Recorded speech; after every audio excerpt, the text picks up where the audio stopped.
10वीं क्लास के बहुत ही प्यारे बच्चों, अपना जिहड़ा पहला पाठ है साइंस का रसायनिक क्रियावां ते समीकरण, उसके आपां अभ्यास के जिहड़े अध्याय दे विच दे प्रश्न है उन्हां दा अध्ययन कर रहे हैं। तो अपने कोले जिहड़ा 5वां प्रश्न है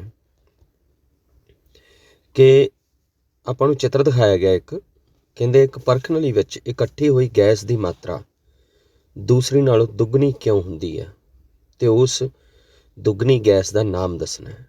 तो यह चित्र है, इस विच पानी का बिजलई अपघटन हो रहा। जदों पानी विच 2 इलैक्ट्रोड लगाए गए हैं तो एक एनोड है एक कैथोड है, तो उन्हां नूं बैटरी का कनैक्शन दे के पानी दे विचों जदों उन्हूं डिप किया जाता है तो वह पानी का बिजलई अपघटन कर देंदे आ। भाव पानी के जिहड़े हाइड्रोजन ते ऑक्सीजन हैगी है वो दोने अड हो जाती है। उहदे विच पानी का फार्मूला H2O है। तो इस दुगनी गैस की मात्रा जिहड़ी हैगी है वो किहड़ी है? हाइड्रोजन, क्योंकि पानी का फार्मूला H2O है, इस करके हाइड्रोजन 2 है तो ऑक्सीजन 1 है। भाव हाइड्रोजन तो ऑक्सीजन का जिहड़ा अनुपात है वो 2:1 है। तो अनुपात के अनुसार हाइड्रोजन की मात्रा ऑक्सीजन तो दुगनी होंदी है। तो इसलिए इस प्रश्न का उत्तर हैगा अपना बई ये क्रिया पानी का बिजलई अपघटन है तो पानी में हाइड्रोजन ऑक्सीजन का अनुपात 2:1 होंदा है तो हाइड्रोजन गैस ऑक्सीजन नालों दुगनी पैदा होंदी है। तो 6वां प्रश्न है कि जदों लोहे की मेख नूं कॉपर सल्फेट के घोल विच डबोया जाता है तो घोल का रंग क्यों बदल जाता है? तो आपां नूं पता होना चाहिए कि कॉपर सल्फेट का जिहड़ा रंग हुंदा है वो हुंदा नीला घोल का। जदों उहदे विच लोहा डिप किया जाता है, आयरन उहदे विच मिलाई जाती है तो घोल का रंग जिहड़ा हैगा हरा हो जाता। हरा क्यों हो जाता है? क्योंकि उस दे विच विस्थापन क्रिया हुंदी है, क्योंकि जिहड़ा लोहा हैगा वो कॉपर तो वध क्रियाशील है, इस करके वो कॉपर सल्फेट विचों कॉपर नूं अलग कर दिंदा है ते आप सल्फेट आयन दे नाल जुड़ जाता है, जिस नाल अपने कोले आयरन सल्फेट बन जाता है ते आयरन सल्फेट का हमेशा ही रंग हरा होवेगा। तो इसलिए घोल का रंग नीले तो हरा हो जाता है। पर यह क्रिया नाल दी नाल नहीं हुंदी गी, इस नूं होण दे लई आपां नूं कुछ समय का इंतज़ार करना पैंदा है। अगला प्रश्न है कि क्रिया 1.10 विच दित्ती उदाहरण तो बिना दूरे विस्थापन क्रिया की एक होर उदाहरण दिओ। अपने किताब दे विच इसे पाठ च क्रिया 1.10 है, ਉਹਦੇ ਵਿੱਚ ਦੂਰੇ ਵਿਸਥਾਪਨ ਦੀ ਜਿਹੜੀ ਉਦਾਹਰਨ ਹੈ ਹੋਰ ਹੈ। ਉਸ ਤੋਂ ਇਲਾਵਾ ਆਪਾਂ ਦੂਰੇ ਵਿਸਥਾਪਨ ਦੀ ਉਦਾਹਰਨ ਦੇਣੀ ਹੈ ਤਾਂ ਸਿਲਵਰ ਨਾਈਟ੍ਰੇਟ ਅਤੇ ਸੋਡੀਅਮ ਕਲੋਰਾਈਡ ਦੀ ਜਦੋਂ ਆਪਸ ਵਿੱਚ ਕਿਰਿਆ ਕੀਤੀ ਜਾਂਦੀ ਹੈ ਉਹਦੇ ਨਤੀਜੇ ਵਜੋਂ ਸੋਡੀਅਮ ਨਾਈਟ੍ਰੇਟ ਅਤੇ ਸਿਲਵਰ ਕਲੋਰਾਈਡ ਬਣ ਜਾਂਦਾ ਹੈ। ਇਹ ਦੂਰੇ ਵਿਸਥਾਪਨ ਦੀ ਉਦਾਹਰਨ ਹੈਗੀ ਹੈ। ਦੂਰੇ ਵਿਸਥਾਪਨ ਦੇ ਵਿੱਚ ਕੀ ਹੈ ਕਿ ਜਿਹੜੇ ਦੋਨਾਂ ਯੋਗਿਕਾਂ ਦੇ ਆਇਨਾਂ ਦਾ ਆਪਸ ਵਿੱਚ ਅਦਲਾ ਬਦਲੀ ਹੋ ਜਾਂਦੀ ਹੈ। ਭਾਵ ਸਿਲਵਰ ਨਾਈਟ੍ਰੇਟ ਦਾ ਜਿਹੜਾ ਸਿਲਵਰ ਹੈ ਉਹ ਕਲੋਰੀਨ ਨਾਲ ਲੱਗ ਜਾਂਦਾ ਹੈ ਤੇ ਸੋਡੀਅਮ ਕਲੋਰਾਈਡ ਦਾ ਜਿਹੜਾ ਸੋਡੀਅਮ ਹੈ ਉਹ ਨਾਈਟ੍ਰੇਟ ਦੇ ਨਾਲ ਲੱਗ ਜਾਂਦਾ ਹੈ। ਨਤੀਜੇ ਵਜੋਂ ਸੋਡੀਅਮ ਨਾਈਟ੍ਰੇਟ ਤੇ ਸਿਲਵਰ ਕਲੋਰਾਈਡ ਬਣਦੇ ਹਨ। 8ਵਾਂ ਪ੍ਰਸ਼ਨ ਆਪਣੇ ਕੋਲ ਇਹ ਹੈ ਕਿ ਹੇਠ ਲਿਖੀਆਂ ਰਸਾਇਣਿਕ ਕਿਰਿਆਵਾਂ ਵਿੱਚ ਆਕਸੀਕ੍ਰਿਤ ਅਤੇ ਲਘੂਕ੍ਰਿਤ ਹੋਈਆਂ ਵਸਤੂਆਂ ਦੀ ਪਹਿਚਾਣ ਕਰੋ। ਪਹਿਲੀ ਗੱਲ ਤਾਂ ਤੁਹਾਨੂੰ ਆਕਸੀਕ੍ਰਿਤ ਤੇ ਲਘੂਕ੍ਰਿਤ ਮਤਲਬ ਆਕਸੀਕਰਨ ਤੇ ਲਘੂਕਰਨ ਦਾ ਪਤਾ ਹੋਣਾ ਚਾਹੀਦਾ।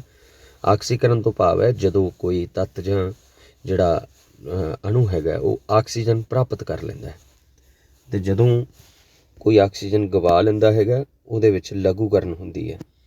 ਤਾਂ ਪਹਿਲੀ ਉਦਾਹਰਣ ਹੈਗੀ ਹੈ ਸੋਡੀਅਮ ਅਤੇ ਆਕਸੀਜਨ। ਤਾਂ ਇਹਦੇ ਵਿੱਚ ਆਪਾਂ ਦੇਖਣਾ ਹੈ ਜਿਹੜਾ ਅਭਿਕਾਰਕਾਂ ਦੇ ਵਿੱਚ ਸੋਡੀਅਮ ਅਤੇ ਆਕਸੀਜਨ ਪਏ ਹੈ, ਜਦ ਕਿ ਉਤਪਾਦਾਂ ਦੇ ਵਿੱਚ ਆਪਣੇ ਕੋਲ ਸੋਡੀਅਮ ਆਕਸਾਈਡ ਆ ਗਿਆ ਇਕੱਲਾ। ਤਾਂ ਇਹਦੇ ਵਿੱਚ ਕੀ ਹੈਗਾ ਕਿ ਸੋਡੀਅਮ ਨੇ ਆਕਸੀਜਨ ਪ੍ਰਾਪਤ ਕੀਤਾ ਅਤੇ ਸੋਡੀਅਮ ਆਕਸਾਈਡ ਬਣ ਗਿਆ। ਇਸ ਦਾ ਭਾਵ ਹੈ ਸੋਡੀਅਮ ਦਾ ਕੀ ਹੋਇਆ? ਆਕਸੀਕਰਨ। ਤੋ ਇਹਦੇ ਵਿੱਚ ਸੋਡੀਅਮ ਆਕਸੀਕ੍ਰਿਤ ਹੈ। ਇਸੇ ਤਰ੍ਹਾਂ ਦੂਸਰਾ ਪ੍ਰਸ਼ਨ ਹੈ ਕਾਪਰ ਆਕਸਾਈਡ ਅਤੇ ਹਾਈਡਰੋਜਨ ਦੋਨਾਂ ਦੀ ਆਪਸ ਵਿੱਚ ਕਿਰਿਆ ਦੇ ਨਤੀਜੇ ਵਜੋਂ ਕਾਪਰ ਆਕਸਾਈਡ ਆਪਣੇ 'ਚੋਂ ਆਕਸੀਜਨ ਗਵਾ ਦਿੰਦਾ ਹੈ, ਜਿਸ ਕਰਕੇ ਉਹਦਾ ਕੀ ਹੋਇਆ? ਲਘੂਕਰਨ। जद कि हाइड्रोजन जिहड़ी हैगी आ वो आक्सीजन प्राप्त कर लैंदी है, इस करके हाइड्रोजन दा होया आक्सीकरण। अगला प्रश्न अपने कोल हैगा अभ्यास के प्रश्न उत्तर आप देखने हैं। तो हेठ लिखी गई रसायनिक क्रिया के संबंध में किहड़े कथन गलत हैं। तो पहला आपां नूं दस्सिया कि जिवें आपां नूं रसायनिक क्रिया दित्ती है कि लैड ऑक्साइड जदों कार्बन नाल क्रिया करता है तो उतों लैड बनती है तो कार्बन डाइऑक्साइड बनता है। हुण ये ऑप्शन आपां नूं दस्सी है कि लैड का लघुकरण हो रहा, लघुकरण तो भाव है ऑक्सीजन वो गवा रहा है। बी दे विच की दस्सिया कि कार्बन डाइऑक्साइड का ऑक्सीकरण हो रहा है। तो सी दे विच आपां नूं दस्सिया है कि कार्बन का ऑक्सीकरण हो रहा है। तो डी दे विच आपां नूं दस्सिया कि लैड ऑक्साइड का लघुकरण हो रहा है। तो हुण इहदे च आपां देखांगे की हुंदा। तो इहदे चों सही ऑप्शन किहड़ी किहड़ी हो सकदी है अपने लिए। सब तो पहली आपां नूं जिहड़ी दित्ती है लैड का लघुकरण हो रहा, लैड का नहीं गा, यह लैड ऑक्साइड का लघुकरण हो रहा। तो दूसरे नंबर पर यदा भाव डी वाली ऑप्शन सही है। दूसरे नंबर पर आपां नूं कहा कि कार्बन डाइऑक्साइड का ऑक्सीकरण हो रहा, ये भी गलत है। सी वाली सही है भी कार्बन का ऑक्सीकरण हो रहा है। तो ये विच सही वाले कथन तो यह है सी ते डी। तो गलत कथन आपां नूं प्रश्न विच पुछे है, इसलिए गलत कथन किहड़े होणगे ए ते बी। इसलिए इहदा उत्तर जिहड़ा हैगा पहला है।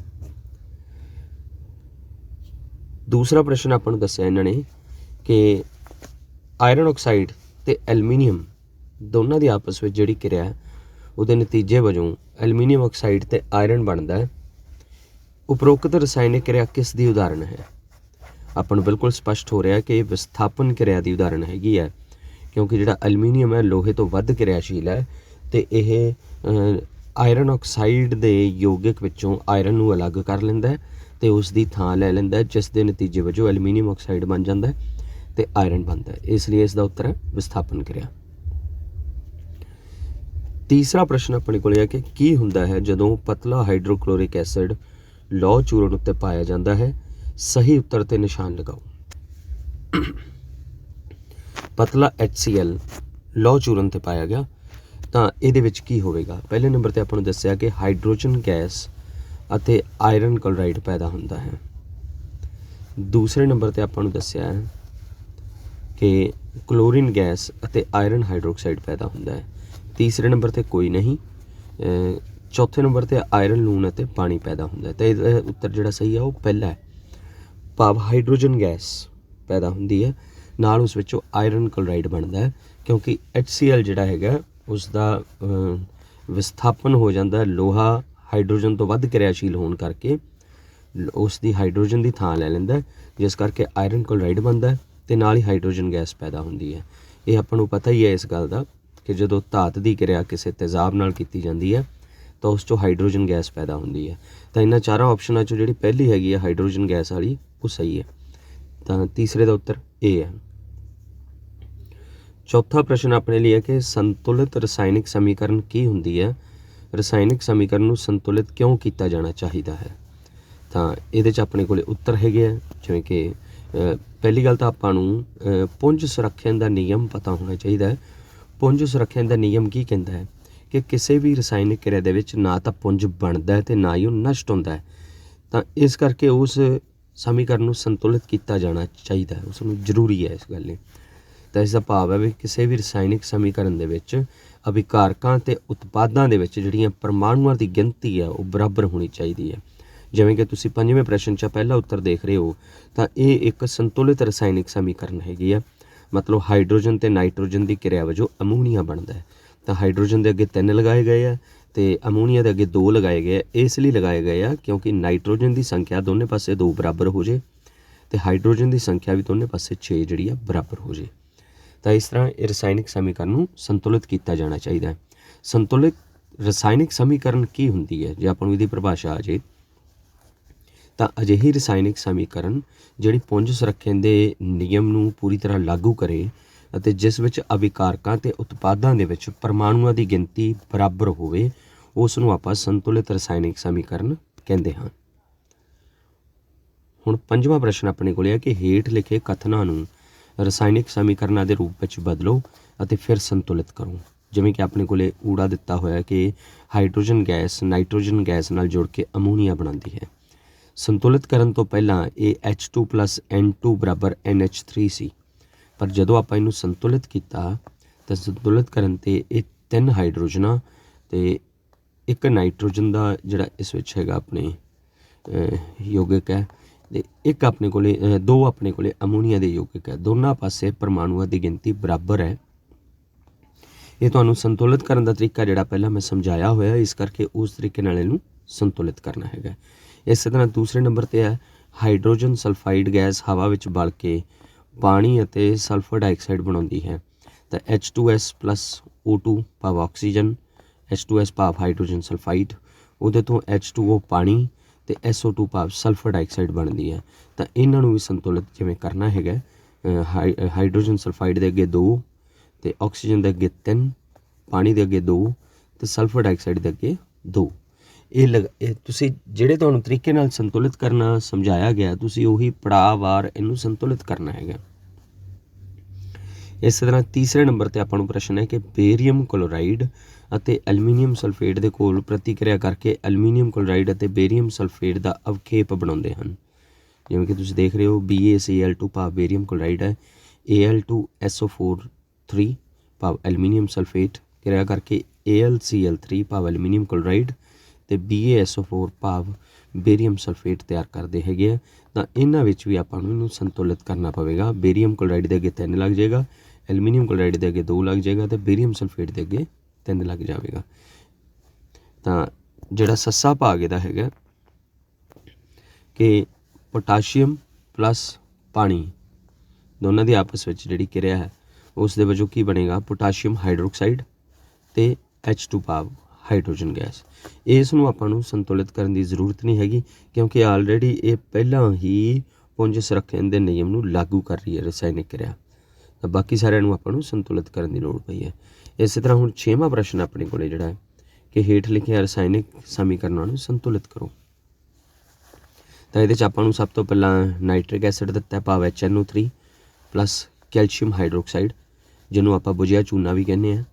ਨਾਲ ਹੀ ਕੈਲਸ਼ੀਅਮ ਨਾਈਟ੍ਰੇਟ ਹੈ CaNO3 ਦੀ ਉਹਦੇ ਪੈਰਸ 2 ਹੈ + H2O। ਇਹਨੂੰ ਜਦੋਂ ਬੈਲੈਂਸ ਕਰਨਾ ਹੈ ਤਾਂ ਆਪਾਂ ਦੋਨੇ ਪਾਸੇ ਦੇਖਣਾ। ਅਭਿਕਾਰਕਾਂ ਵਾਲੇ ਪਾਸੇ ਦੇਖੋ ਪਹਿਲਾਂ ਹਾਈਡਰੋਜਨ ਕਿੰਨੀ ਹੈ, 1 ਹੈ। ਉਤਪਾਦਾਂ ਵਾਲੇ ਪਾਸੇ ਹਾਈਡਰੋਜਨਾਂ ਕਿੰਨੀਆਂ, 2 ਹੈ।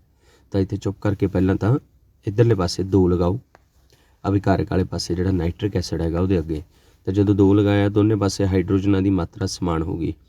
ਹੁਣ ਨਾਈਟ੍ਰੋਜਨਾਂ ਦੀ ਮਾਤਰਾ ਵੀ ਦੋਨੇ ਪਾਸੇ ਸਮਾਨ ਹੋ ਗਈ। ਆਕਸੀਜਨ 6 ਹੋ ਗਏ ਇੱਧਰ, ਜਦ ਕਿ ਉੱਧਰਲੇ ਪਾਸੇ ਜਿਹੜੇ ਆਕਸੀਜਨ ਹੈ, ਆਕਸੀਜਨ ਇੱਧਰ 7 ਹੋ ਗਏ, ਕਿਉਂਕਿ 3 ਦੂਣੀ 6 ਅਤੇ 2 8 ਆਕਸੀਜਨਾਂ ਹੋ ਗਈਆਂ ਸੌਰੀ। ਤੋ ਇਸੇ ਤਰ੍ਹਾਂ ਉੱਧਰਲੇ ਪਾਸੇ 6 ਅਤੇ 2 8 ਆਕਸੀਜਨਾਂ ਹੋ ਗਈਆਂ, ਭਾਵੇਂ ਬੈਲੈਂਸ ਹੈ। ਇਸੇ ਤਰ੍ਹਾਂ ਹਾਈਡਰੋਜਨ ਦੀ ਸੰਖਿਆ ਆਪਾਂ ਪਹਿਲਾਂ ਦੇਖ ਚੁੱਕੇ ਹਾਂ, ਅਤੇ ਨਾਈਟ੍ਰੋਜਨ ਦੀ ਸੰਖਿਆ, ਆਕਸੀਜਨ ਦੀ ਸੰਖਿਆ ਅਤੇ ਕੈਲਸ਼ੀਅਮ ਦੀ ਸੰਖਿਆ ਦੋਨੇ ਪਾਸੇ 1 ਹੈ। ਤਾਂ ਇਹ ਦੋਨੇ ਪਾਸੇ ਸੰਤੁਲਿਤ ਹੋ ਗਈ ਹੈ। ਤਾਂ ਇਸੇ ਤਰ੍ਹਾਂ ਹੀ ਆਪਾਂ ਦੂਸਰੀ ਸੋਡੀਅਮ ਹਾਈਡਰੋਕਸਾਈਡ ਗੰਧਕ ਦਾ ਤੇਜ਼ਾਬ, ਉਸ ਤੋਂ ਕੀ ਬਣਦਾ ਹੈਗਾ ਸੋਡੀਅਮ ਸਲਫੇਟ ਅਤੇ ਪਾਣੀ, ਇਹਨੂੰ ਵੀ ਸੰਤੁਲਿਤ ਕਰਨਾ। ਸੋਡੀਅਮ ਹਾਈਡਰੋਕਸਾਈਡ ਦੇ ਅੱਗੇ 2 ਲਗਾ ਕੇ ਆਪਾਂ ਉਹਨੂੰ ਬੈਲੈਂਸ ਕਰ ਸਕਦੇ ਹਾਂ। ਦੂਜੇ ਪਾਸੇ ਆਪਣੇ ਕੋਲ ਸੋਡੀਅਮ 2 ਹੈਗੇ ਆ ਉਤਪਾਦਾਂ ਵਾਲੇ ਪਾਸੇ, ਤਾਂ ਇੱਧਰ ਆਪਾਂ 2 ਜਦੋਂ ਲਗਾਤੇ ਅਭਿਕਾਰਕਾਂ ਵਾਲੇ ਪਾਸੇ ਸੋਡੀਅਮ ਹਾਈਡਰੋਕਸਾਈਡ ਦੇ ਮੂਹਰੇ, ਤਾਂ ਦੋਨੇ ਪਾਸੇ ਸੋਡੀਅਮ ਦੀ ਸੰਖਿਆ ਵੀ ਬਰਾਬਰ ਹੋ ਗਈ। ਇਸ ਨਾਲ ਆਕਸੀਜਨ ਦੀ ਸੰਖਿਆ ਵੀ ਬਰਾਬਰ ਹੋ ਗਈ, ਦੋਨੇ ਪਾਸੇ 6 ਬਣ ਗਿਆ ਆਕਸੀਜਨ। ਹਾਈਡਰੋਜਨ ਦੀ ਸੰਖਿਆ ਵੀ ਦੋਨੇ ਪਾਸੇ 4 ਬਰਾਬਰ ਹੋ ਗਈ। ਤਾਂ ਇਸੇ ਤਰ੍ਹਾਂ ਸਲਫਰ ਦੀ ਸੰਖਿਆ ਵੀ ਦੋਨੇ ਪਾਸੇ ਬਰਾਬਰ ਹੋ ਗਈ। ਤਾਂ ਇਸ ਤਰ੍ਹਾਂ ਆਪਾਂ ਇਹਨੂੰ ਬੈਲੈਂਸ ਕਰਨਾ ਹੈਗਾ। ਅਤੇ C ਜਿਹੜਾ ਆਪਾਂ ਨੂੰ ਦਿੱਤਾ ਹੈ ਕਿ ਸੋਡੀਅਮ ਕਲੋਰਾਈਡ ਅਤੇ ਸਿਲਵਰ ਨਾਈਟ੍ਰੇਟ ਜਦੋਂ ਇਹਨਾਂ ਦੀ ਆਪਸ ਵਿੱਚ ਕਿਰਿਆ ਹੁੰਦੀ ਹੈ ਤਾਂ ਆਪਣੇ ਕੋਲ ਸਿਲਵਰ ਕਲੋਰਾਈਡ ਬਣਦਾ ਅਤੇ ਸੋਡੀਅਮ ਨਾਈਟ੍ਰੇਟ ਬਣਦਾ ਹੈ। ਇਹ ਆਲਰੇਡੀ ਬੈਲੈਂਸਡ ਹੈ, ਪੂਰੀ ਤਰ੍ਹਾਂ ਪੁੰਜ ਸੰਰਖਣ ਦਾ ਨਿਯਮ ਇਸ 'ਤੇ ਲਾਗੂ ਹੁੰਦਾ ਹੈ। ਇਸ ਨੂੰ ਆਪਾਂ ਨੂੰ ਉਹਨੂੰ ਸੰਤੁਲਿਤ ਕਰਨ ਦੀ ਜ਼ਰੂਰਤ ਨਹੀਂ, ਇਹ ਆਲਰੇਡੀ ਸੰਤੁਲਿਤ ਹੈ। D ਭਾਗ ਦੇ ਵਿੱਚ ਆਪਾਂ ਨੂੰ ਦਿੱਤਾ ਹੈ ਬੇਰੀਅਮ ਕਲੋਰਾਈਡ ਦੀ ਜਦੋਂ ਗੰਧਕ ਦੇ ਨਾਲ ਕਿਰਿਆ ਹੁੰਦੀ, ਗੰਧਕ ਦੇ ਤੇਜ਼ਾਬ ਦੇ ਨਾਲ ਕਿਰਿਆ ਹੁੰਦੀ ਹੈ H2SO4 ਨਾਲ, ਤਾਂ ਬੇਰੀਅਮ ਸਲਫੇਟ ਅਤੇ ਹਾਈਡਰੋਜਨ ਕਲੋਰਾਈਡ, ਜਿਹਨੂੰ ਆਪਾਂ ਹਾਈਡਰੋਕਲੋਰਿਕ ਤੇਜ਼ਾਬ ਵੀ ਕਹਿੰਦੇ ਹਾਂ, ਉਹ ਬਣਦੇ ਹਨ। ਤਾਂ ਇਹਦੇ ਵਿੱਚ ਆਪਾਂ ਨੂੰ ਹਾਈਡਰੋਜਨ ਦੀ ਸੰਖਿਆ ਜਿਹੜੀ ਆ ਅਸੰਤੁਲਿਤ ਲੱਗ ਰਹੀ ਸੀਗੀ ਸੱਜੇ ਪਾਸੇ, ਤਾਂ ਉੱਧਰ ਹਾਈਡਰੋਜਨ ਦੇ ਅੱਗੇ 2 ਲਗਾਤਾ HCl ਦੇ ਅੱਗੇ, ਤਾਂ ਜਿਸ ਦੇ ਨਾਲ ਸਾਰੇ ਜਿੰਨੇ ਵੀ ਪਰਮਾਣੂ ਆ ਉਹਨਾਂ ਸਾਰਿਆਂ ਦੀ ਸੰਖਿਆ ਇਹਦੇ ਵਿੱਚ ਬਰਾਬਰ ਹੋਊਗੀ। 7ਵਾਂ ਪ੍ਰਸ਼ਨ ਹੈ, ਉਹ ਸਾਰੇ ਸੰਤੁਲਿਤ ਤੇ ਹੀ ਆ ਰਹੇ ਹੈਗੇ ਆ, ਤਾਂ ਇਹ ਸੈਲਫ ਪ੍ਰੈਕਟਿਸ ਕਰੋ ਤਾਂ ਤੁਹਾਨੂੰ ਕਾਫੀ ਕੁਝ ਕਲੀਅਰ ਹੋਵੇਗਾ ਵੀ ਇਹਨੂੰ ਸੰਤੁਲਿਤ ਕਿਵੇਂ ਕਰਨਾ ਹੈਗਾ। ਉਹਦੇ ਈਵੈਂਟ ਤੁਸੀਂ ਜਿਹੜਾ ਲੈਕਚਰ ਮੇਰਾ ਪਹਿਲਾਂ ਹੈਗਾ ਉਹਦੇ ਵਿੱਚ ਤੁਸੀਂ ਇਹਨੂੰ ਸੰਤੁਲਿਤ ਕਿਵੇਂ ਕਰਨਾ ਹੈ ਉਹ ਕਰਨ ਦਾ ਤਰੀਕਾ ਸਿੱਖੋ, ਅਤੇ ਇਹਨੂੰ ਨਾਲ ਦੀ ਨਾਲ ਇੱਕ ਰਫ ਕਾਪੀ 'ਤੇ ਤੁਸੀਂ ਸੋਲਵ ਕਰਨ ਦੀ ਕੋਸ਼ਿਸ਼ ਕਰੋ। ਇਹ 7ਵਾਂ ਪ੍ਰਸ਼ਨ ਵੀ ਪੂਰੇ ਦਾ ਪੂਰਾ ਸੰਤੁਲਿਤ ਕਰਨ ਦਾ ਹੈਗਾ। 8ਵਾਂ ਪ੍ਰਸ਼ਨ ਵੀ ਸੰਤੁਲਿਤ ਕਰਨ ਦਾ ਹੈਗਾ। ਇਹ ਤੁਸੀਂ ਤੁਹਾਡੀ ਪ੍ਰੈਕਟਿਸ ਲਈ ਇਹ ਤੁਹਾਨੂੰ ਦੱਸਿਆ ਕਿ ਇਹਨਾਂ ਨੂੰ ਤੁਸੀਂ ਆਪ ਕਰੋ। ਤਾਂ ਹੁਣ ਆਪਾਂ 9ਵੇਂ ਪ੍ਰਸ਼ਨ 'ਤੇ ਆਉਂਦੇ ਹਾਂ। ਤਾਪ ਨਿਕਾਸੀ ਅਤੇ ਤਾਪ ਸੌਖੀ ਕਿਰਿਆਵਾਂ ਤੋਂ ਕੀ ਭਾਵ ਹੈ? ਉਦਾਹਰਨ ਦਿਓ। ਤਾਂ ਤਾਪ ਨਿਕਾਸੀ, ਨਿਕਾਸ ਭਾਵ ਬਾਹਰ ਨਿਕਲਣਾ। ਤਾਂ ਜਿਸ ਰਸਾਇਣਿਕ ਕਿਰਿਆ ਦੇ ਵਿੱਚੋਂ ਬਹੁਤ ਜ਼ਿਆਦਾ ਮਾਤਰਾ ਵਿੱਚ ਤਾਪ ਜਿਹੜਾ ਪੈਦਾ ਹੁੰਦਾ ਹੈ, ਉਹਦਾ ਨਿਕਾਸ ਹੁੰਦਾ ਹੈ, ਤਾਂ ਉਸ ਰਸਾਇਣਿਕ ਕਿਰਿਆ ਨੂੰ ਆਪਾਂ ਤਾਪ ਨਿਕਾਸੀ ਰਸਾਇਣਿਕ ਕਿਰਿਆ ਕਹਿੰਦੇ ਹਾਂ। ਤਾਂ ਉਦਾਹਰਨ ਵਜੋਂ ਜਿਹੜਾ ਕੋਕ ਹੈ, ਕੋਕ ਦਾ ਜਲਣਾ ਜਿਹੜੀ ਕਿ ਇੱਕ ਕੋਲੇ ਦੀ ਉਪਜ ਹੈ, ਜਾਂ ਸਾਹ ਕਿਰਿਆ ਜਿਹੜੀ ਹੈਗੀ ਆ ਇਹ ਤਾਪ ਨਿਕਾਸੀ ਹੈ। ਤੁਸੀਂ ਆਪਣੇ ਮੂੰਹ ਦੇ ਸਾਹਮਣੇ ਹੱਥ ਰੱਖ ਕੇ ਅਤੇ ਹਵਾ ਦਾ ਬੁੱਲਾ ਬਾਹਰ ਛੱਡ ਕੇ ਦੇਖੋ ਤਾਂ ਤੁਹਾਨੂੰ ਹਲਕੀ ਜਿਹੀ ਗਰਮੀ ਦਾ ਅਹਿਸਾਸ ਹੋਵੇਗਾ, ਜਿਸ ਤੋਂ ਪਤਾ ਲੱਗਦਾ ਕਿ ਆਪਣੀ ਜਿਹੜੀ ਸਾਹ ਕਿਰਿਆ ਹੈਗੀ ਹੈ ਉਹ ਇੱਕ ਤਾਪ ਨਿਕਾਸੀ ਕਿਰਿਆ। ਤਾਪ ਸੌਖੀ ਕਿਰਿਆ ਕਿਹੜੀ ਹੁੰਦੀ ਹੈ? ਜਿਸ ਵਿੱਚ ਕਿਸੇ ਰਸਾਇਣਿਕ ਕਿਰਿਆ ਨੂੰ ਹੋਣ ਦੇ ਲਈ ਤਾਪ ਸੌਖਣਾ ਪੈਂਦਾ। ਜਿਵੇਂ ਆਪਾਂ ਚੁੱਲ੍ਹੇ ਉੱਤੇ ਪਾਣੀ ਗਰਮ ਕਰਦੇ ਹਾਂ ਤਾਂ ਪਾਣੀ ਦਾ ਗਰਮ ਕਰਨਾ ਜਿਹੜਾ ਇੱਕ ਤਾਪ ਸੌਖੀ ਕਿਰਿਆ। ਤਾਂ ਇਸ ਤੋਂ ਇਲਾਵਾ ਕੋਕ ਦੀ ਭਾਫ਼ ਨਾਲ ਕਿਰਿਆ, ਪਾਣੀ ਅਤੇ ਯੂਰੀਆ ਉਸ ਦੀ ਕਿਰਿਆ, ਉਹ ਸਾਰੀਆਂ ਤਾਪ ਸੌਖੀ ਕਿਰਿਆਵਾਂ ਹੈਗੀਆਂ। ਜੇ ਆਪਾਂ ਕੈਲਸ਼ੀਅਮ ਆਕਸਾਈਡ ਨੂੰ ਪਾਣੀ ਦੇ ਵਿੱਚ ਘੋਲੀਏ ਤਾਂ ਮਤਲਬ ਜਿਹੜਾ ਅਣਬੁਝਿਆ ਚੂਨਾ ਹੈਗਾ ਉਹਨੂੰ ਪਾਣੀ ਵਿੱਚ ਘੋਲੀਏ, ਤਾਂ ਜੇ ਆਪਾਂ ਬੀਕਰ ਦੇ ਵਿੱਚ ਪਾਣੀ ਵਿੱਚ ਕੈਲਸ਼ੀਅਮ ਆਕਸਾਈਡ ਦੀਆਂ ਕੁਛ ਪੈਲਟਸ ਪਾਈਏ ਤਾਂ ਆਪਾਂ ਨੂੰ ਥੋੜ੍ਹੀ ਦੇਰ ਬਾਅਦ ਉਹ ਬੀਕਰ ਦੇ ਵਿੱਚ ਗਰਮੀ ਮਹਿਸੂਸ ਹੋਵੇਗੀ ਬਾਹਰਲੇ ਪਾਸਿਓਂ। ਤਾਂ ਉਹ ਇੱਕ ਤਾਪ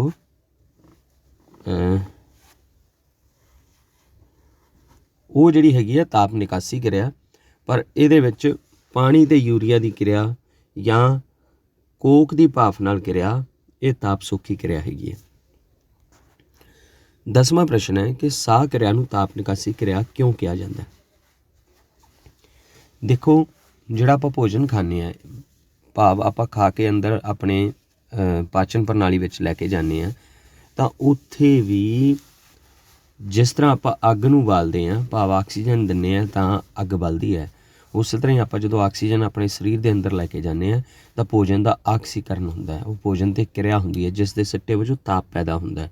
ਇਹ ਉਹੀ ਤਾਪ ਹੈ ਜਿਹੜਾ ਤੁਸੀਂ ਹਵਾ ਮੂੰਹ 'ਚੋਂ ਬਾਹਰ ਕੱਢਦੇ ਆ, ਇਹ ਉਹੀ ਰਸਾਇਣਿਕ ਕਿਰਿਆ ਜਿਹੜੀ ਹੋ ਰਹੀ ਹੁੰਦੀ ਪੇਟ ਦੇ ਵਿੱਚ, ਉਹਦੇ ਵਜੋਂ ਜਿਹੜਾ ਤਾਪ ਪੈਦਾ ਹੋਇਆ ਹੁੰਦਾ ਉਹੀ ਆਪਾਂ ਬਾਹਰ ਕੱਢਦੇ ਹਾਂ। ਤਾਂ ਕਹਿਣ ਤੋਂ ਭਾਵ ਹੈ ਕਿ ਸਾਹ ਕਿਰਿਆ ਨੂੰ ਵੀ ਤਾਪ ਨਿਕਾਸੀ ਕਿਰਿਆ ਕਿਹਾ ਜਾਂਦਾ ਹੈਗਾ, ਕਿਉਂਕਿ ਸਾਹ ਕਿਰਿਆ ਦੌਰਾਨ ਜਿਹੜਾ ਗਲੂਕੋਜ਼ ਹੈਗਾ, ਜਿਹੜਾ ਗਲੂਕੋਜ਼ ਭਾਵ ਜਿਹੜਾ ਵੀ ਆਪਾਂ ਭੋਜਨ ਖਾਂਦੇ ਉਹ ਗਲੂਕੋਜ਼ ਹੈ, ਅਤੇ ਜਦੋਂ ਉਹਨੂੰ ਆਕਸੀਜਨ ਮਿਲਦੀ ਹੈ ਜਿਹੜੀ ਆਪਾਂ ਸਾਹ ਕਿਰਿਆ ਕਰਕੇ ਅੰਦਰ ਲੈ ਕੇ ਜਾਂਦੇ ਹਾਂ, ਉਹਦੇ ਨਤੀਜੇ ਵਜੋਂ ਕਾਰਬਨ ਡਾਈਆਕਸਾਈਡ ਪੈਦਾ ਹੁੰਦੀ ਹੈ, ਪਾਣੀ ਦੇ ਵਾਸ਼ਪ ਪੈਦਾ ਹੁੰਦੇ ਆ ਅਤੇ ਨਾਲ ਊਰਜਾ। ਤਾਂ ਇਹ ਇੱਕ ਤਾਪ ਨਿਕਾਸੀ ਕਿਰਿਆ ਹੈਗੀ ਹੈ। ਇਸੇ ਤਰ੍ਹਾਂ 11ਵਾਂ ਪ੍ਰਸ਼ਨ ਹੈ ਕਿ ਅਪਘਟਨ ਕਿਰਿਆਵਾਂ ਨੂੰ ਸੰਯੋਜਨ ਕਿਰਿਆਵਾਂ ਦਾ ਉਲਟ ਕਿਉਂ ਕਿਹਾ ਜਾਂਦਾ ਹੈ? ਇਹਨਾਂ ਕਿਰਿਆਵਾਂ ਲਈ ਸਮੀਕਰਨ ਲਿਖਣੀ ਆਪਾਂ। ਪਹਿਲੀ ਗੱਲ ਤਾਂ ਅਪਘਟਨ ਕਿਰਿਆਵਾਂ ਜਿਨ੍ਹਾਂ ਦੇ ਵਿੱਚ ਵੱਡੇ ਅਪਿਕਾਰਕ ਜਿਹੜੇ ਹੈਗੇ ਆ ਉਹ ਟੁੱਟ ਕੇ 2 ਜਾਂ 2 ਤੋਂ ਵੱਧ ਉਤਪਾਦ ਬਣਾਉਂਦੇ ਹੋਣ, ਉਸ ਨੂੰ ਆਪਾਂ ਅਪਘਟਨ ਕਿਰਿਆ ਕਹਿੰਦੇ ਹਾਂ। ਅਤੇ ਸੰਯੋਜਨ ਕਿਰਿਆ ਉਹ ਹੁੰਦੀ ਹੈ ਜਿਸ ਵਿੱਚ 2 ਅਭਿਕਾਰਕ ਆਪਸ ਵਿੱਚ ਮਿਲ ਕੇ ਇੱਕ ਵੱਡੇ ਉਤਪਾਦ ਦਾ ਨਿਰਮਾਣ ਕਰਨ। ਜਿਵੇਂ ਕਿ ਤੁਸੀਂ ਇਸ ਵਿੱਚ ਦੇਖ ਸਕਦੇ ਹੋ, ਸੰਯੋਜਨ ਕਿਰਿਆ ਵਿੱਚ ਕਾਰਬਨ ਅਤੇ ਆਕਸੀਜਨ ਆਪਸ ਵਿੱਚ ਮਿਲ ਕੇ ਕਾਰਬਨ ਡਾਈਆਕਸਾਈਡ ਬਣਾ ਰਹੇ ਹੈ, ਜਦ ਕਿ ਅਪਘਟਨ ਕਿਰਿਆ ਦੇ ਵਿੱਚ ਜ਼ਿੰਕ ਕਾਰਬੋਨੇਟ ਜਿਹੜਾ ਹੈਗਾ ਉਹ ਟੁੱਟ ਕੇ ਜ਼ਿੰਕ ਆਕਸਾਈਡ ਅਤੇ ਕਾਰਬਨ ਡਾਈਆਕਸਾਈਡ ਬਣਾਉਂਦੇ ਹਨ। ਤਾਂ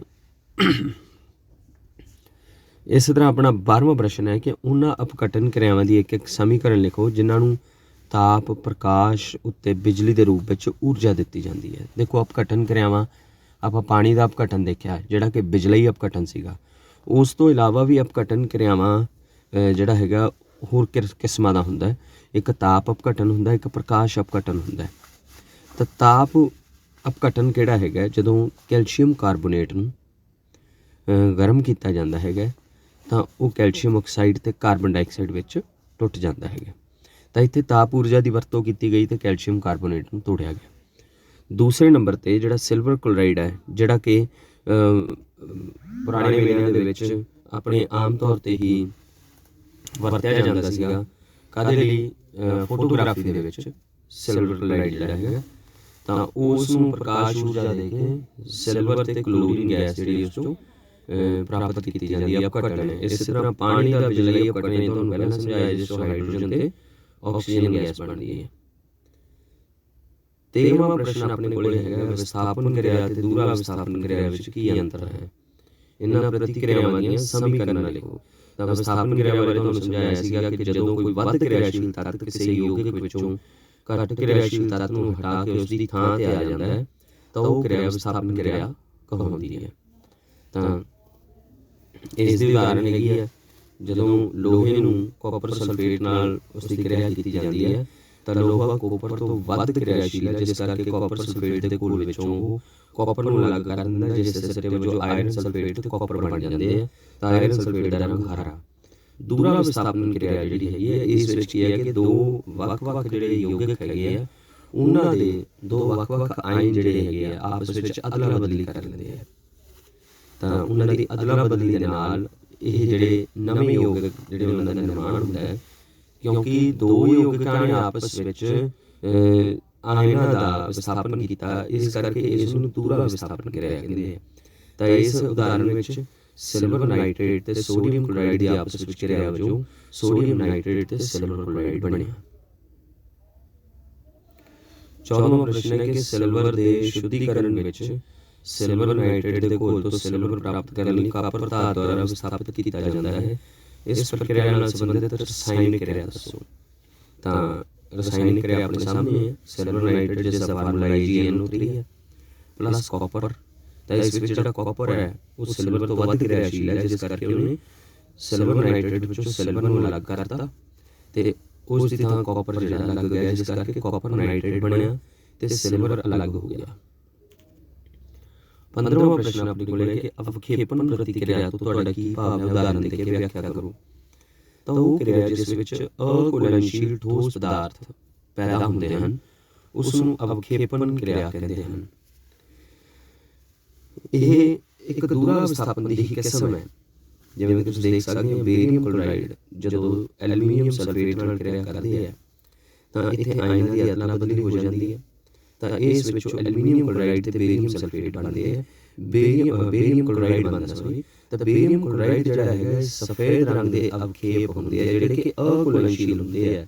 ਉਸ ਘੋਲ ਦੇ ਵਿੱਚੋਂ ਕਿਤੇ ਵੀ ਘੁਲਦੇ ਨਹੀਂ, ਉਹ ਆਪਣੇ ਆਪ ਨੂੰ ਅਲੱਗ ਥਾਂ 'ਤੇ ਇਕੱਠਾ ਕਰ ਲੈਂਦੇ ਆ। 16ਵਾਂ ਪ੍ਰਸ਼ਨ ਹੈ ਕਿ ਆਕਸੀਜਨ ਦੀ ਪ੍ਰਾਪਤੀ ਜਾਂ ਹਾਨੀ ਦੇ ਸੰਬੰਧ ਵਿੱਚ ਹੇਠਾਂ ਦਿੱਤਿਆਂ ਦੀ ਵਿਆਖਿਆ ਦੋ ਉਦਾਹਰਨਾਂ ਦੇ ਕੇ ਕਰੋ। ਜਿਵੇਂ ਆਕਸੀਕਰਨ ਤੇ ਲਘੂਕਰਨ ਦੇ ਬਾਰੇ ਆਪਾਂ ਪਹਿਲਾਂ ਪੜ੍ਹ ਚੁੱਕੇ ਹਾਂ। ਆਕਸੀਕਰਨ ਉਹ ਹੁੰਦਾ ਹੈ ਕਿ ਜਿਸ ਪ੍ਰਤੀਕਿਰਿਆ ਵਿੱਚ ਕਿਸੇ ਵੀ ਜਿਹੜਾ ਆਪਣਾ ਧਾਤ ਹੈਗੀ ਆ ਉਸ ਦੇ ਨਾਲ ਆਕਸੀਜਨ ਜੁੜ ਜਾਂਦੀ ਹੈ ਧਾਤ ਜਾਂ ਧਾਤ ਦੇ ਨਾਲ, ਤੇ ਹਾਈਡਰੋਜਨ ਉਸ ਤੋਂ ਬਾਹਰ ਨਿਕਲਦੀ ਹੈ, ਉਸ ਨੂੰ ਆਪਾਂ ਆਕਸੀਕਰਨ ਕਹਿੰਦੇ। ਜਿਵੇਂ ਕਾਰਬਨ ਹੈ, ਜਦੋਂ ਉਹਨੇ ਆਕਸੀਜਨ ਪ੍ਰਾਪਤ ਕੀਤੀ ਤਾਂ ਕਾਰਬਨ ਡਾਈਆਕਸਾਈਡ ਬਣ ਗਿਆ, ਤਾਂ ਭਾਵ ਕਾਰਬਨ ਦਾ ਆਕਸੀਕਰਨ ਹੋਇਆ। ਇਸ ਤਰ੍ਹਾਂ ਗਲੂਕੋਜ਼ ਦਾ ਦੂਸਰੀ ਉਦਾਹਰਨ C6H12O6, ਜਦੋਂ ਉਹਨੇ ਆਕਸੀਜਨ ਲਈ ਤਾਂ ਉਸ ਤੋਂ ਕਾਰਬਨ ਡਾਈਆਕਸਾਈਡ ਬਣਿਆ, ਪਾਣੀ ਬਣਿਆ ਤੇ ਊਰਜਾ ਇਸ ਵਿੱਚੋਂ ਪੈਦਾ ਹੋਈ। ਤੇ ਲਘੂਕਰਨ ਕਿਹੜੀ ਹੈਗੀ ਹੈ? ਜਿਸ ਪ੍ਰਤੀਕਿਰਿਆ ਵਿੱਚ ਹਾਈਡਰੋਜਨ ਜੁੜਦੀ ਹੈ ਤੇ ਆਕਸੀਜਨ ਨਿਕਲਦੀ ਹੈ। ਉਦਾਹਰਨ ਦੇ ਤੌਰ ਤੇ ਹਾਈਡਰੋਜਨ ਤੇ ਕਲੋਰੀਨ ਆਪਸ ਵਿੱਚ ਕਿਰਿਆ ਕਰਕੇ ਹਾਈਡਰੋਜਨ ਕਲੋਰਾਈਡ ਬਣਾਉਂਦੇ ਆ। ਇਸ ਵਿੱਚ ਜਿਹੜਾ ਹਾਈਡਰੋਜਨ ਹੈਗਾ ਕਲੋਰੀਨ ਨੇ ਪ੍ਰਾਪਤ ਕਰ ਲਿਆ, ਇਸ ਕਰਕੇ ਲਘੂਕਰਨ ਹੈ। ਤਾਂ ਉਸੇ ਤਰ੍ਹਾਂ ਕਾਪਰ ਆਕਸਾਈਡ ਤੇ ਹਾਈਡਰੋਜਨ ਦੀ ਆਪਸ ਵਿੱਚ ਕਿਰਿਆ ਦੇ ਸਿੱਟੇ ਵਜੋਂ ਕਾਪਰ ਤੇ ਹਾਈਡਰੋਜਨ ਆਕਸਾਈਡ ਬਣਦਾ ਹੈ। ਤਾਂ ਹਾਈਡਰੋਜਨ ਨੇ ਆਕਸੀਜਨ ਪ੍ਰਾਪਤ ਕਰ ਲਈ, ਇਸ ਕਰਕੇ ਇਸ ਵਿੱਚ ਕਾਪਰ ਆਕਸਾਈਡ ਦਾ ਕੀ ਹੋਇਆ? ਲਘੂਕਰਨ ਹੋਇਆ, ਜਦ ਕਿ ਹਾਈਡਰੋਜਨ ਦਾ ਆਕਸੀਕਰਨ ਹੋਇਆ। ਤਾਂ ਇਹਦੇ ਵਿੱਚੋਂ ਆਪਾਂ ਲਘੂਕਰਨ ਤੇ ਆਕਸੀਕਰਨ ਦੋਨਾਂ ਬਾਰੇ ਦੱਸਣਾ ਹੈਗਾ। 17ਵਾਂ ਪ੍ਰਸ਼ਨ ਹੈ ਕਿ ਇੱਕ ਭੂਰੇ ਰੰਗ ਦਾ ਚਮਕਦਾਰ ਤੱਤ X ਹਵਾ ਦੀ ਹੋਂਦ ਵਿੱਚ ਗਰਮ ਕਰਨ ਨਾਲ ਕਾਲੇ ਰੰਗ ਦਾ ਹੋ ਜਾਂਦਾ ਹੈ। ਇਸ ਤੱਤ X ਅਤੇ ਕਾਲੇ ਰੰਗ ਦੇ ਪੈਦਾ ਹੋਏ ਯੋਗਿਕ ਦਾ ਨਾਮ ਦੱਸਣਾ ਹੈ। ਪਹਿਲੀ ਗੱਲ ਤਾਂ ਭੂਰੇ ਰੰਗ ਦਾ ਚਮਕਦਾਰ ਤੱਤ ਜਿਹੜਾ ਆਪਾਂ ਨੂੰ ਮਿਲਦਾ ਹੈਗਾ ਹਵਾ ਦੇ ਵਿੱਚ ਉਹ ਕਾਪਰ ਹੈ। ਆਮ ਤੌਰ 'ਤੇ ਤੁਸੀਂ ਦੇਖਿਆ ਹੋਣਾ ਜਿਹੜੇ ਮੈਡਲ ਵੀ ਹੁੰਦੇ ਆ ਉਹ ਵੀ ਬਣਦੇ ਆ ਇਹਦੇ, ਤਾਂ ਉਹ ਕਾਪਰ ਦੇ ਹੁੰਦੇ ਆ ਕਈ ਵਾਰੀ। ਤਾਂ ਜਦੋਂ ਇਹਨੂੰ ਹਵਾ 'ਚ ਗਰਮ ਕੀਤਾ ਜਾਂਦਾ ਹੈ ਤਾਂ ਉਸ ਤੋਂ ਕਾਪਰ ਆਕਸਾਈਡ ਬਣ ਜਾਂਦਾ ਪੂਰੇ ਤੋਂ ਕਾਲੇ ਰੰਗ ਦਾ। ਤਾਂ ਕਾਲੇ ਰੰਗ ਦਾ ਜਿਹੜਾ ਯੋਗਿਕ ਆ ਉਹ ਕਾਪਰ ਆਕਸਾਈਡ ਹੈ, ਜਦ ਕਿ ਭੂਰੇ ਰੰਗ ਦਾ ਜਿਹੜਾ ਚਮਕਦਾਰ ਤੱਤ ਹੈ ਹਵਾ ਦੀ ਹੋਂਦ ਵਿੱਚ ਜਿਹੜਾ ਪਿਆ ਹੋਇਆ, ਤਾਂ ਉਹ ਹੈਗਾ ਕਾਪਰ। 18ਵਾਂ ਪ੍ਰਸ਼ਨ ਹੈ ਕਿ ਲੋਹੇ ਦੀਆਂ ਵਸਤਾਂ ਨੂੰ ਅਸੀਂ ਪੇਂਟ ਕਿਉਂ ਕਰਦੇ ਹਾਂ? ਜੰਗ ਲੱਗਣ ਤੋਂ ਬਚਾਉਣ ਲਈ, ਤਾਂ ਕਿ ਜਿਹੜਾ ਉਸ ਲੋਹੇ ਦਾ ਸੰਪਰਕ ਹਵਾ ਅਤੇ ਪਾਣੀ ਨਾਲ ਟੁੱਟ ਜਾਵੇ, ਕਿਉਂਕਿ ਜੇ ਹਵਾ ਅਤੇ ਪਾਣੀ ਦੇ ਸੰਪਰਕ ਵਿੱਚ ਲੋਹਾ ਆ ਗਿਆ ਤਾਂ ਉਹਨੂੰ ਜੰਗਾਰ ਲੱਗੇਗਾ। 19ਵਾਂ ਪ੍ਰਸ਼ਨ ਹੈ ਕਿ ਤੇਲ ਅਤੇ ਫੈਟ ਰੱਖਣ ਵਾਲੀਆਂ ਭੋਜਨ ਪਦਾਰਥਾਂ ਨੂੰ ਨਾਈਟ੍ਰੋਜਨ ਨਾਲ ਕਿਉਂ ਪ੍ਰਭਾਵਿਤ ਕੀਤਾ ਜਾਂਦਾ ਹੈ? ਕਿਉਂਕਿ ਤੇਲ ਤੇ ਫੈਟ ਭਾਵ ਚਰਬੀ ਵਾਲੇ ਭੋਜਨ ਪਦਾਰਥ ਜਿਹੜੇ ਆਕਸੀਜਨ ਨਾਲ ਕਿਰਿਆ ਕਰਕੇ ਜਲਦੀ ਹੀ ਖਰਾਬ ਹੋ ਜਾਂਦੇ ਆ। ਇਹੀ ਕਾਰਨ ਹੈ ਕਿ ਆਪਣੀ ਗਰਮੀਆਂ ਵਿੱਚ ਜੇ ਦਾਲ ਸਬਜ਼ੀ ਬਾਹਰ ਪਈ ਰਹਿ ਜੇ ਤਾਂ ਜਲਦੀ ਖਰਾਬ ਹੋ ਜਾਂਦੀ ਹੈ ਇਸ ਆਕਸੀਕਰਨ ਕਾਰਨ। ਪਰ ਬਹੁਤ ਸਾਰੇ ਪਦਾਰਥ ਜਿਹੜੇ ਹੈਗੇ ਆ, ਜਿਵੇਂ ਕਿ ਤੁਸੀਂ ਬਾਜ਼ਾਰ ਦੇ ਵਿੱਚ ਲੇਜ਼ ਜਾਂ ਕੁਰਕਰੇ ਖਾਦੇ ਆ, ਉਹਨਾਂ ਪੈਕਟਾਂ ਦੇ ਵਿੱਚ ਜਿਹੜੀਆਂ ਚਿਪਸ ਰੱਖੀਆਂ ਹੁੰਦੀਆਂ ਉਹਨਾਂ ਦੇ ਵਿੱਚ ਨਾਈਟ੍ਰੋਜਨ ਗੈਸ ਵੀ ਪਾਈ ਹੁੰਦੀ ਹੈ। ਨਾਈਟ੍ਰੋਜਨ ਗੈਸ ਉਹਨਾਂ ਦੇ ਆਕਸੀਕਰਨ ਹੋਣ ਤੋਂ ਉਹਨਾਂ ਨੂੰ ਬਚਾਉਂਦੀ ਹੈ। ਇਹੀ ਕਾਰਨ ਹੈ ਜਿਹੜੇ ਲੇਜ਼ ਜਾਂ ਕੁਰਕਰੇ ਇਹ ਜੇ ਵਾਹਵਾ ਦਿਨ ਦੇ ਬਣੇ ਪਏ ਹੋਣ ਤਾਂ ਆਪਾਂ ਉਹਨੂੰ ਖਾਂਦੇ ਹਾਂ ਤਾਂ ਬਿਲਕੁਲ ਫਰੈਸ਼ ਜਿਹੜਾ ਟੇਸਟ ਹੁੰਦਾ ਰਹਿੰਦਾ ਹੈ। ਜੇ ਨਾਈਟ੍ਰੋਜਨ ਨਾਲ ਨਾ ਪ੍ਰਭਾਵਿਤ ਕੀਤਾ ਜਾਵੇ ਉਹਨਾਂ ਨੂੰ, ਭਾਵ ਉਹਨਾਂ ਵਿੱਚ ਨਾਈਟ੍ਰੋਜਨ ਨਾ ਪਾਈ ਜਾਵੇ, ਤਾਂ ਉਹਨਾਂ ਵਿੱਚ ਦੁਰਗੰਧ ਆਉਣੀ ਸ਼ੁਰੂ ਹੋ ਜਾਂਦੀ ਹੈ, ਜਿਸ ਨੂੰ ਆਪਾਂ ਦੁਰਗੰਧਤਾ ਕਹਿੰਦੇ ਹਾਂ। ਤਾਂ ਇਹੀ ਕਾਰਨ ਹੈ ਕਿ ਪੈਕਟਾਂ ਦੇ ਵਿੱਚ ਨਾਈਟ੍ਰੋਜਨ ਗੈਸ ਭਰ ਦਿੱਤੀ ਜਾਂਦੀ ਹੈ ਭੋਜਨ ਪਦਾਰਥਾਂ ਦੇ ਨਾਲ। ਉਹ ਅਕਿਰਿਆਸ਼ੀਲ ਗੈਸ ਹੈ, ਉਹ ਕੋਈ ਅਸਰ ਨਹੀਂ ਕਰਦੀ ਆਪਣੇ 'ਤੇ। 20ਵਾਂ ਪ੍ਰਸ਼ਨ ਹੈ ਕਿ ਹੇਠ ਲਿਖੇ ਪਦਾਂ ਦੀ ਵਿਆਖਿਆ ਕਰੋ। ਜਿਵੇਂ ਸਭ ਤੋਂ ਪਹਿਲਾ ਪਦ ਆਪਾਂ ਨੇ ਕਿਹਾ ਖੋਰਨ। ਖੋਰਨ ਕੀ ਹੁੰਦਾ ਹੈ ਕਿ ਜਦੋਂ ਕੁਝ ਧਾਤਾਂ ਹਵਾ ਵਿਚਲੀਆਂ ਗੈਸਾਂ ਅਤੇ ਪਾਣੀ ਨਾਲ ਕਿਰਿਆ ਕਰਦੀਆਂ ਤਾਂ ਉਹ ਖੁਰਨ ਲੱਗ ਜਾਂਦੀਆਂ। ਤਾਂ ਇਸ ਕਿਰਿਆ ਨਾਲ ਧਾਤਾਂ ਦਾ ਖੋਰਨ ਹੋ ਜਾਂਦਾ। ਜਿਵੇਂ ਕਿ ਲੋਹੇ ਦਾ ਖੋਰਨ ਜਿਹਨੂੰ ਆਪਾਂ ਜੰਗ ਦੇ ਨਾਮ ਨਾਲ ਜਾਣਦੇ ਹਾਂ, ਉਹਨੂੰ ਰੋਕਣ ਦੇ ਲਈ ਆਪਾਂ ਨੂੰ ਕੀ ਕਰਨਾ ਚਾਹੀਦਾ? ਜਾਂ ਪੇਂਟ ਕਰ ਲਓ ਜਾਂ ਗਰੀਸ ਲਾ ਸਕਦੇ ਹਾਂ ਆਪਾਂ, ਜਿਵੇਂ ਕਿ ਆਪਣੇ ਸਾਈਕਲ ਦੀ ਚੈਨ 'ਤੇ ਲਾਉਂਦੇ ਹਾਂ, ਜਾਂ ਗਲਵੈਨੀਕਰਨ ਭਾਵ ਜ਼ਿੰਕ ਦੀ ਪਰਤ ਆਪਾਂ ਚੜ੍ਹਾ ਦਿੰਦੇ ਲੋਹੇ 'ਤੇ। ਜਿਵੇਂ ਕਿ ਆਪਣੇ ਘਰਾਂ ਵਿੱਚ ਜਿਹੜੇ ਟੱਬ ਜਾਂ ਬੱਠਲ ਵਰਤਦੇ ਹਾਂ ਉਹਨਾਂ ਦੇ ਉੱਤੇ ਜ਼ਿੰਕ ਦੀ ਇੱਕ ਪਰਤ ਚੜ੍ਹਾ ਦਿੰਦੇ, ਜਿਸ ਨਾਲ ਅੰਦਰ ਜਿਹੜਾ ਲੋਹਾ ਹੈ ਉਹ ਖੁਰਦਾ ਨਹੀਂ। ਤਾਂ ਆੜਾ ਭਾਗ ਹੈ ਦੁਰਗੰਧਤਾ। ਦੁਰਗੰਧਤਾ ਬਾਰੇ ਮੈਂ ਤੁਹਾਨੂੰ ਪਹਿਲਾਂ ਵੀ ਦੱਸਿਆ ਕਿ ਤੇਲ ਅਤੇ ਚਰਬੀ ਵਾਲੀਆਂ ਵਸਤੂਆਂ ਜਿਹੜੀਆਂ ਹੈਗੀਆਂ ਆਕਸੀਜਨ ਨਾਲ ਕਿਰਿਆ ਕਰਕੇ ਜ਼ਹਿਰੀਲੇ ਫੈਟੀ ਐਸਿਡ ਬਣਾਉਂਦੀਆਂ, ਜ਼ਹਿਰੀਲੇ ਚਰਬੀ ਦੇ ਤੇਲ ਐਸਿਡ ਬਣਾਉਂਦੀਆਂ ਹੈਗੀਆਂ, ਤਾਂ ਜਿਹਦੇ ਨਾਲ ਦੁਰਗੰਧਤਾ ਆਉਣੀ ਸ਼ੁਰੂ ਹੋ ਜਾਂਦੀ ਹੈ। ਇਸ ਨੂੰ ਆਪਾਂ ਦੁਰਗੰਧਤਾ ਕਹਿੰਦੇ ਹਾਂ। ਤਾਂ ਇਸ ਕਿਰਿਆ ਨੂੰ ਰੋਕਣ ਲਈ ਪੈਕਟਾਂ ਦੇ ਵਿੱਚ ਨਾਈਟ੍ਰੋਜਨ ਭਰਦੇ ਆ, ਜਿਹੜੀ ਕਿ ਇੱਕ ਅਕਿਰਿਆਸ਼ੀਲ ਗੈਸ ਹੈ। ਤਾਂ ਇਹ ਪਾਠ ਜਿਹੜਾ ਆਪਣਾ ਹੈਗਾ, ਇਹ ਜਿਹੜੇ ਪ੍ਰਸ਼ਨ ਹੈ ਇਸ ਦੇ ਬੜੇ ਵਧੀਆ ਢੰਗ ਨਾਲ ਤਿਆਰ ਕੀਤੇ ਗਏ ਹੈਗੇ ਆ। ਕਿਰਨਦੀਪ ਕੌਰ ਸਰਕਾਰੀ ਸੀਨੀਅਰ ਸੈਕੰਡਰੀ ਸਕੂਲ ਮਾਛੀ ਕੇ ਕਲਾਂ ਅਤੇ ਸਮਨਦੀਪ ਕੌਰ ਸਰਕਾਰੀ senior secondary school Bilaspur Moga. Kirandeep Singh ਸਰਕਾਰੀ ਸੀਨੀਅਰ ਸੈਕੰਡਰੀ ਸਕੂਲ ਮਾਛੀ ਕੇ ਮੋਗਾ ਤੋਂ। ਤਾਂ ਇਹਨਾਂ ਦਾ ਬਹੁਤ ਬਹੁਤ ਧੰਨਵਾਦ ਬੱਚਿਓ, ਤੁਸੀਂ ਇਸ ਪਾਠ ਨੂੰ ਬੜੇ ਧਿਆਨ ਨਾਲ ਸੁਣਿਆ, ਉਸ ਲਈ ਤੁਹਾਡਾ ਵੀ ਬਹੁਤ ਧੰਨਵਾਦ। ਜੇ ਤੁਹਾਨੂੰ ਨਾ ਸਮਝ ਆਵੇ ਤਾਂ ਦੁਬਾਰਾ ਜ਼ਰੂਰ ਇੱਕ ਵਾਰੀ ਇਸ ਪਾਠ ਨੂੰ ਸੁਣਨਾ। ਬਹੁਤ ਧੰਨਵਾਦ।